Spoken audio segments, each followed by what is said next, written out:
Good evening, ladies and gentlemen, and welcome to this special presentation.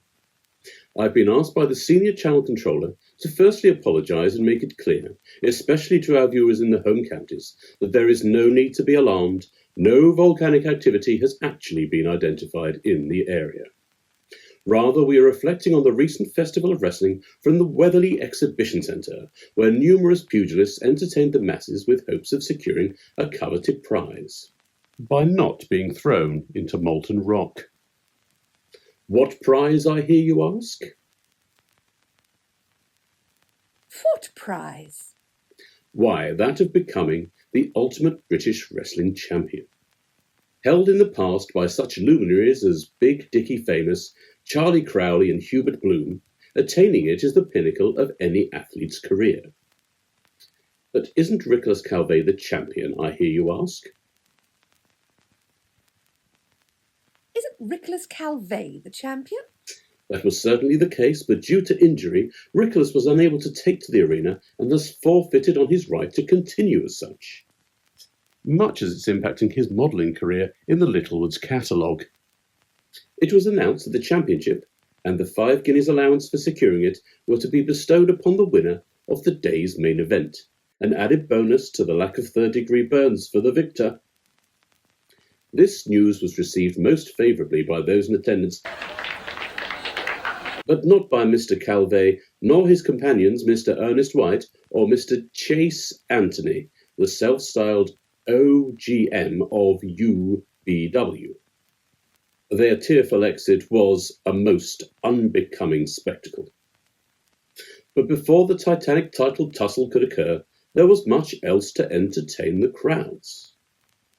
Mr. Joshua King, who possesses no regal bearing, bested Mr. Lincoln Spectacle, always nicely turned out, in the first round of the British Crown Cup.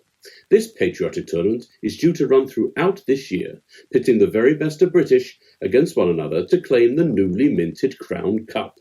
It is hoped Her Majesty will be in attendance to present the article come December. Crikey! There was also the Square One Championship on display, as local security expert Big Leslie Wade faced international challenger El Janito, whose name means the janitor in Mexican. Despite support from the crowd, as well as local dignitary Vincent Cray, the visitor from abroad was unable to unsettle and dethrone Mr. Wade, who continues as the Square One champion.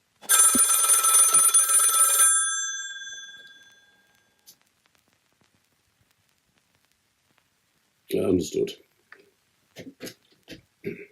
It has come to our attention that the legitimacy of Mr. Cray's credentials are being disputed. Further bulletins will clarify this. Before the refreshment break, we were treated to a reading by a legitimate local dignitary, one council leader, Mr. Daniel Allen, of a composition from Miss Abigail Cartwright, who coincidentally was here to challenge the Ultimate British Wrestling Women's Champion, Miss Artemis. Miss Cartwright took against the manner of Mr. Allen's interpretation of her work and proceeded to vent her ire upon Miss Artemis. She, however, failed to prove the pen mightier than the power slam, and now joins the growing list of conquered challengers in the Crimson Killshot's wake. And so to the main event. The Firmament is composed of lava. This is the 7th time that this health and safety defying event has been staged with a commendable lack of fatalities to date.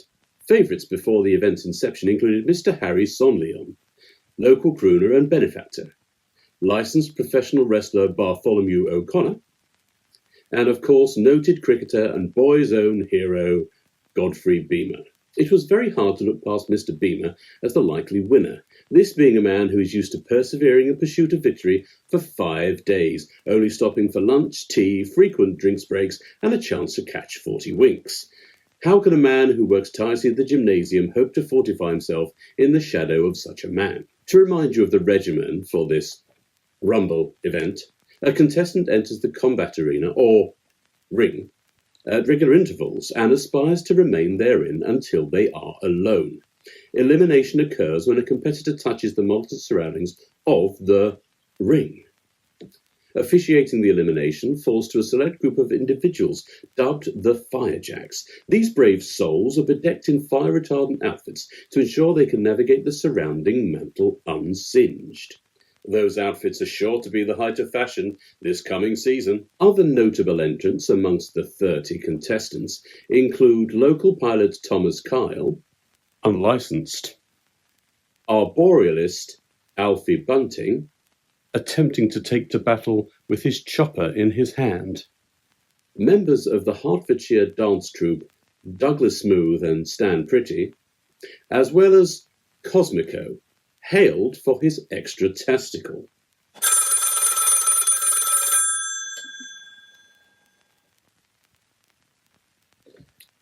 Understood.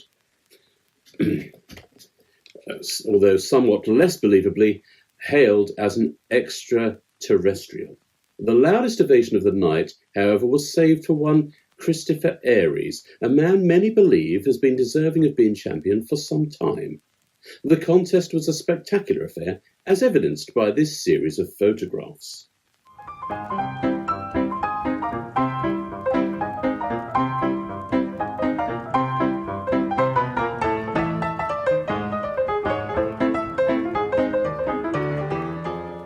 At the finale, the two remaining competitors were Messrs. Ernest White and Christopher Aries, well known to each other through a shared passion for philately.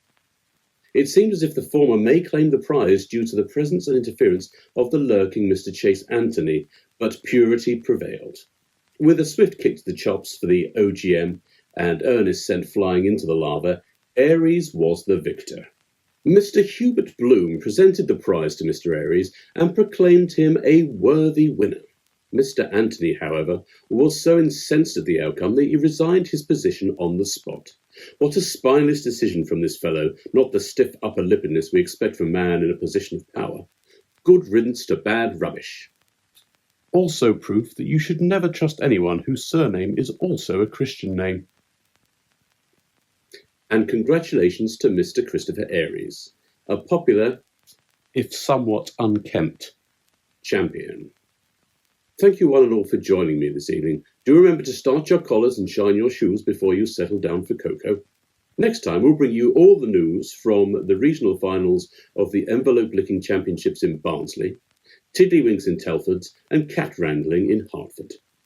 Also, please be mindful of leaving your belongings unattended.